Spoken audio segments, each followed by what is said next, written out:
So my name is Ammin Youssouf. I'm the founder of Afrobytes. It's a company based in Paris. And our mission is to create opportunities for European companies in Africa and opportunities for African companies in Europe. We are creating a bridge between African tech and mostly the European tech. So there is something called the African tech industry. It's growing fast. And I'm here to talk to you about the last frontier of your business or the last frontier of your investment. And it's in Africa. Africa is the next mass market for international competition. I will give you some numbers, figures. I just want to ask you a question. If you can raise your hand, have you ever been in Africa? For people who have been in Africa, so I can see, okay, it's approximately half of this room. Okay, so in Africa now you have 1 billion and more people, and in 2050 it's going to be 2 billion people. Just to let you know, imagine what it is. In 2100, 40% of the population on Earth will be African. It's huge. So if you have something to sell to somebody, at international level, you have to start to focus on that continent. And it's a continent that is growing very, very fast for more than a decade now. You have growth of 6–7% all the time. Not in all countries, because it's 54 countries. It's very important that you remind this, for example, because sometimes when you discuss with people, people tell you, okay, Africa, it's about poverty, disease, and blah, blah, blah. But I wouldn't invest in some countries in Africa because, yes, there is war, there is disease, etc. But there are some opportunities in countries like Nigeria, like Rwanda, like Kenya. It's growing really, really fast. And I'm showing you this picture because this picture is the growing middle class in Africa. And you can see some words here: Kala, M-Pesa, Tigo Pesa, Airtel. Can you raise your hand if you know what it is? Here? Oh, just one. Just one. Okay, I know that here a lot of people are in marketing and business. You have to know something very, very important. 90% of the millennials will be in the emerging markets. And a large part of those millennials will be in Africa, which is the youngest continent. And Kala, M-Pesa, Tigo Pesa, it's just the way people pay. It's mobile money. You have to know this, because if you don't know that, you have a real issue in understanding how is the user experience. The user experience in Africa is mobile. It's not a mobile-first continent, it's a mobile-only continent. And it's very important because I will give you one number. It's about Kenya. You know this brand called M-Pesa? It's this brand has started in 2007, and now the amount of financial of money going through their services is 40% of the GDP of Kenya. It's huge, 40%. And we can say now that the new raw material of Africa, it's not gold, it's not copper, forget that. The new raw material of Africa is the data. And those guys, they have clearly understood that. Mark Zuckerberg was in Nairobi in 2016. He has visited Lagos in Nigeria and Nairobi in Kenya. Sundar Pichai was this summer in Lagos, and Jack Ma was this summer in Kigali, in Rwanda. So if you have any doubts about should I go or not in Africa, just follow those guys. Just follow them. Because I'm saying this because I'm in the digital activity since the late 90s, before the first bubble. And all the time you have those people saying, no, it's going to be okay. It's going to be okay. I can wait. I can wait. So those guys, they have disrupted all the markets. North America, Europe, etc. They have disturbed all your activities. And if I'm talking about Jack Ma now, it's that in Asia, they are coming a lot. You know, a company like WeChat, they didn't exist 7 or 8 years ago. Now it's a huge company. So you can really think that if this happens in Asia, there is no reason that it won't happen in Africa. And there is a vast community that understands that, and I will show you a quick movie about this community.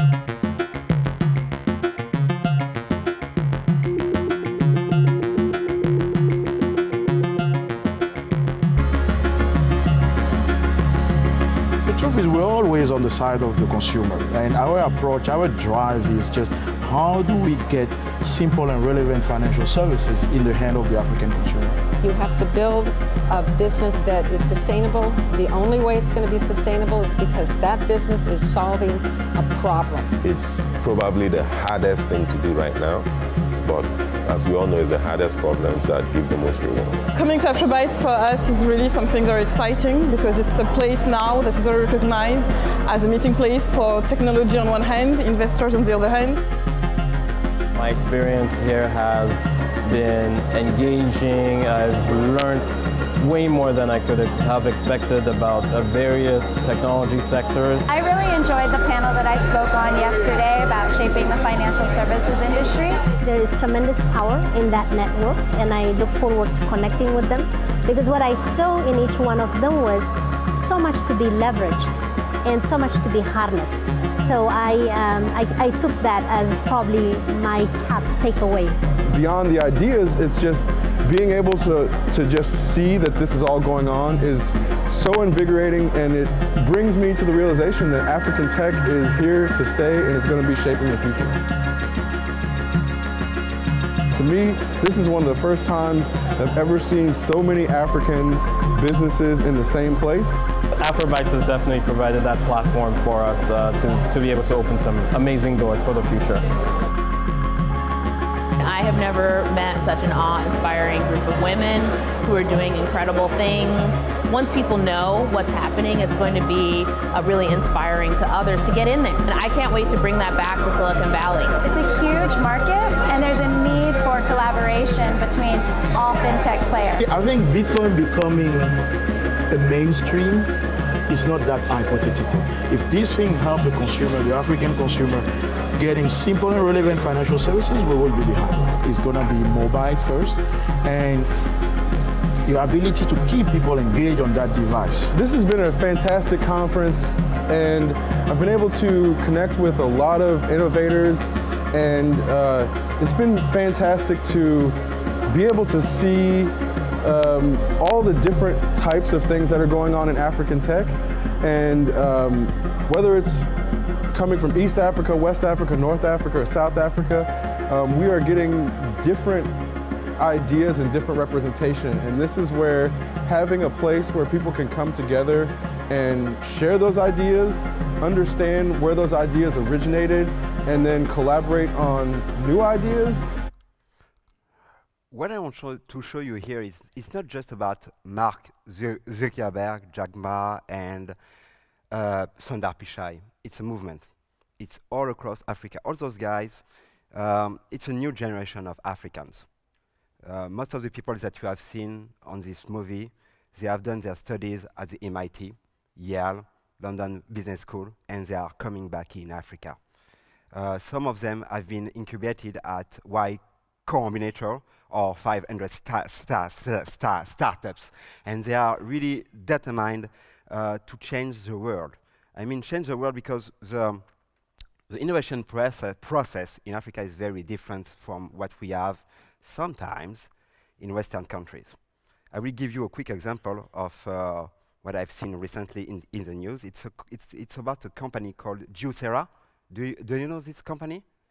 Okay, you know this company. So investors, they have put something like $120 million in an apparel to make orange juice. But it happened that this apparel was connected. So when you have finished your orange juice, you have a notification on your mobile or your tablet. Very important. Very important. In Africa, when you innovate to really change people's lives. You innovate for their education, health, food, transportation. It's real stuff. If you don't have an impact on people's lives, you won't sell anything. We just don't care about the gadgets. Because when you have a few amount of money, you don't have the time to spend your time on, I don't know, any gadget. You need to know how to feed your child. You need to know how to save a little bit of money. You need all those things. So Africa is first, as I said, not the mobile first, but the mobile only continent. That's very important to understand in terms of uses, if you want to target the consumer. It's also the land of digital transformation. I will give you an example. There was a competition to build a port, a harbor, or a port, I don't know, in Somalia.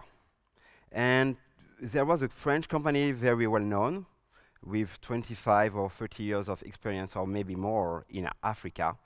And there was this company called Dubai Port Authority. Dubai Port Authority, they have started their activity in the 90s and the 2000s. So I call them like a digital native company. So when they make their offer to build this port, they integrated all the technologies that you can have in any port in the world, like Rotterdam. The French company, it was a French company, they came with a solution of the 90s.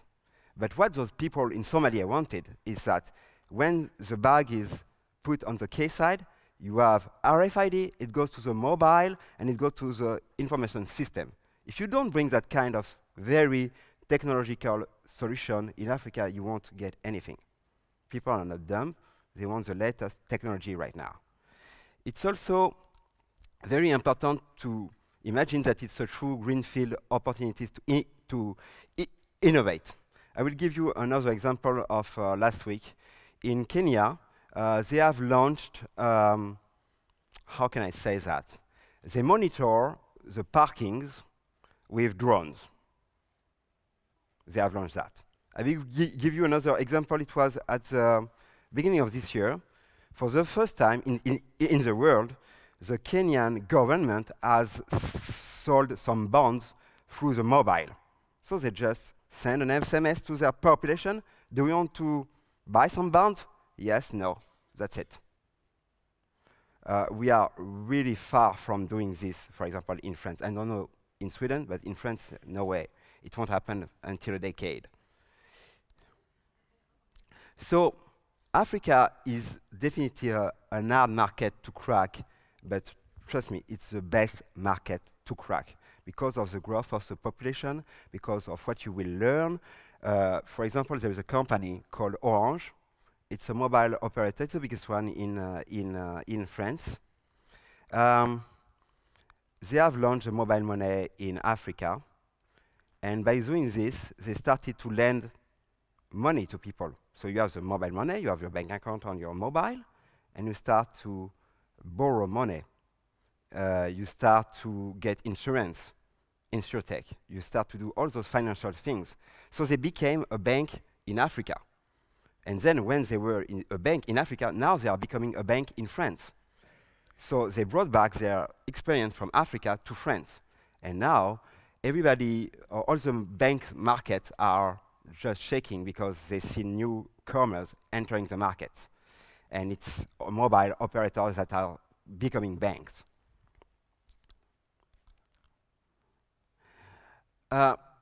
It's very interesting because it is definitely in Africa the rise of problem-solving companies. If you, as I said, if you don't solve a problem, you will probably have no success there. I will give you 3 examples of companies that I really like. If you have been in Kenya, I will just tell you what is this bus. It is called the Matatu. It's the local transportation of people. I mean the average people, the middle class, like the lower middle class. They go in the countryside and they go to work with that kind of buses. And those buses are fully equipped. They have Wi-Fi, they have screens, they have everything. If you go there, you will be like, wow, you have this? Because in France, if you go in the subway, you don't have the Wi-Fi or nothing. You don't have this. They already have this. And what is interesting in Africa is that people are leapfrogging. They don't go through the different phases we have experienced here. I don't even remember when I saw, for the last time, a fixed telephone in Africa. I just don't remember. It's such a long time ago that I don't know if it's 10 years or 15 years or 20 years from now. So the kind of companies that you can find in Africa, in September, we had 14 companies coming in Paris to pitch some investors. And I just pick three of those companies to give you some example. The first company is called Piggy Bank. The first thing that is great, it's the founder is a female. She's 24. She's really brilliant. And Piggy Bank is a kind of very new concept there. It's autosave. You have the mobile money. You are a millennial, and you don't want to care about saving your money. It's a process that you don't want to do. So you just do that with your mobile. You just say, okay, on each payment that I will do, I will have 1% for saving. And each time you do that, you have 1% coming. It's like a game. They have started their activities like 1 year ago. At this very moment, when she has made this pitch at Afrobytes, they had, in terms of deposits, they had something like $1 million. The growth of this company is something like 36% a month. 36% a month of growth. And if they go at this pace, from 2 years from now, they will have something like $65 million in deposit. It grows so fast. It's really impressive. So it's about fintech.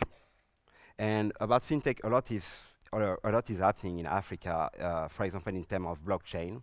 I will give another example that is not on those slides, but I really like. It's a company based in Ghana.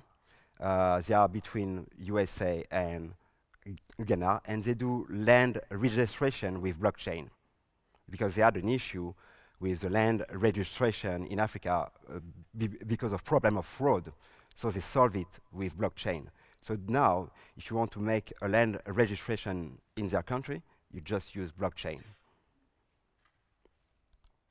Another example, to give you some ideas of the potential of business in Africa, it's prep class. Prep class is about education.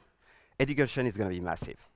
I think that the next unicorn of a world class will be probably in education and probably in Africa. I don't know from where, but it's going to be there for sure. For a very simple reason. I told you about M-Pesa, the mobile money, and Kenya, 40% of the GDP, which is huge. They had this growth for a very basic and simple reason, because they didn't have retail banking. They didn't have, retail banking like shops, where you go and you open an account and blah, blah, blah. So the thing I told you before is that we go from more than 1 billion people to 2 billion people with the youngest population on Earth.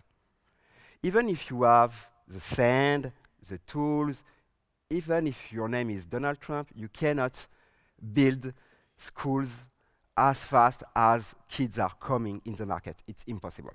It's technically impossible. It's impossible because a school, it's not just a roof and 4 walls. It's a roof, it's 4 walls, it's a road to go there. It's all an environment around this school. So now in Africa, they are just trying to imagine what could be education with a mobile phone, with tablets, because they know already that it's impossible to educate those kids. with the way we have all been in classrooms. In Africa, it won't be possible. They have to find alternatives. And some alternatives will go with mobile company. And prep class, they have a fantastic growth. They connect tutors with kids. And it's just connecting people who have knowledge and want to distribute this knowledge. It's kind of Uberization of knowledge, and it's growing really fast. The last company I want to talk about, so we talked about finance, very important. We talked about education. I could have talked about agriculture, for example. So I will make just a short break in agriculture before speaking about health. Agriculture. You probably know that in Asia, in the 60s and 70s, they have done what is called the Green Revolution. The Green Revolution, it was just with basic tools and machinery. In Africa, the Green Revolution is going to be with a mobile and probably a smartphone.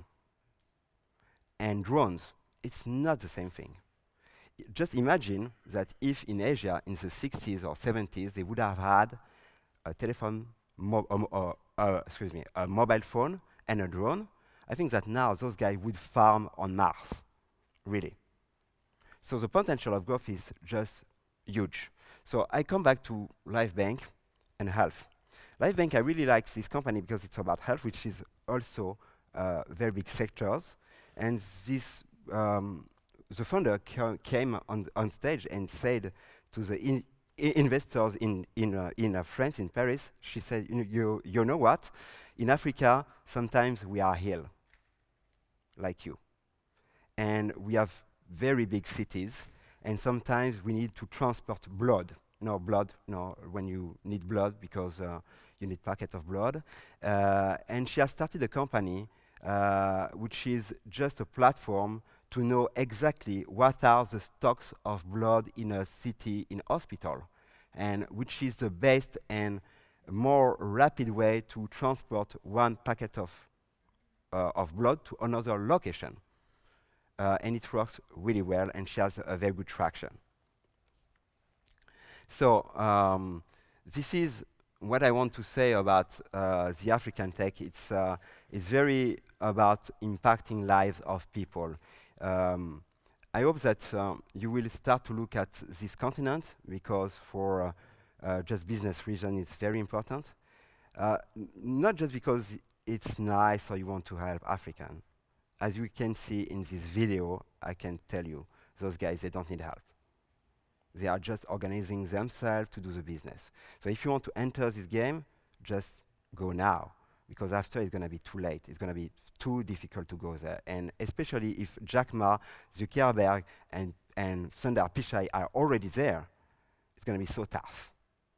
So it's time to start to enter this game. It's not an easy market, but China wasn't an easy market like 20 years ago. Some people will fail, and some people will win. And for the winners, it's going to be very, very, very good. So thank you very much. And if you have some question, I will be very happy to respond to your question. Just the last thing. Oh, yeah, sorry. I have a last slide. We'll be on tour at Afrobytes. We'll be in Nairobi in November, New York and San Francisco in January, Hong Kong in February, Paris in June, and Kuala Lumpur in August. The reason I show you this is just because this question is becoming global. Even guys in Malaysia, they are looking at African markets. They are so interested. So it's time to rush there. Thank you.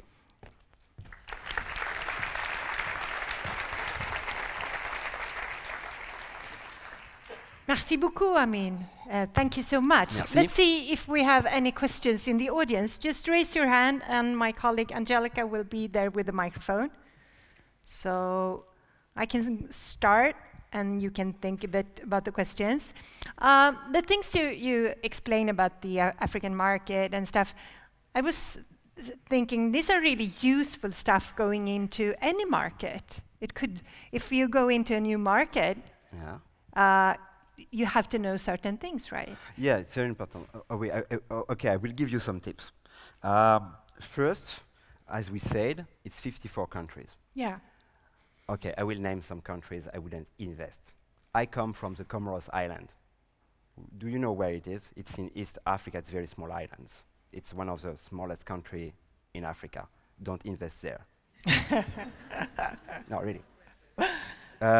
Don't invest, for example, I don't know, in Chad. One day I met an investor. I will tell you this quick story. He told me, okay, I was about pitching my company to raise some fund. So after 2 minutes, you know if you will raise or not. It was a no at 2 minutes, because we had 45 minutes of discussion. And for 30 minutes, this guy, he asked me questions about Chad, about, I don't know which country, Cameroon or